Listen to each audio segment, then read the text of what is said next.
বলছি তোমার লিপস্টিকটা না খুব সুন্দর দেখতে। যাক, প্রথমবার নজরে পড়লো। কি হলো? মানে মেয়েরা কি লিপস্টিকটা খুব পছন্দ করে? কেন? মানে অফিসের বসের জামাতেও ঠিক এইরকম একটা লিপস্টিকের দাগ দেখেছিলাম। শোনো না, আজকে অফিসে না গেলেই না। দেখেছো, 8 ঘন্টার মধ্যে এখানেই 10 মিনিট দেরি হয়ে গেল। আমার দেরি হয়ে যাচ্ছে, আমাকে বেরোতে হবে। শোনো শোনো শোনো, হ্যাঁ। রাতে কিন্তু একসাথে কেক কাটবে। নিশ্চয়ই। তার আগে অফিসে গিয়ে ওই রাঘব বলটাকে মুখটা দেখিয়ে ফাড়াটা কাটিয়ে আসি। হ্যাঁ, তাড়াতাড়ি চলে আসবো। হ্যাঁ। এই কোথায় আছো? তলপেটটা একটু হালকা করে আসি।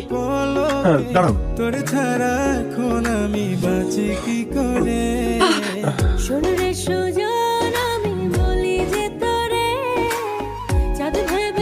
দেখেছো, আবার বাথরুমটা খোলা রেখে ঢুকে পড়েছি। সরি। আরে আমি সরি, তোমার বাড়ি, তুমি যা ইচ্ছে করো, দাঁড়িয়ে করো, শুয়ে করো, বসে করো, ঘুরে ঘুরে করো। হ্যাঁ, করো।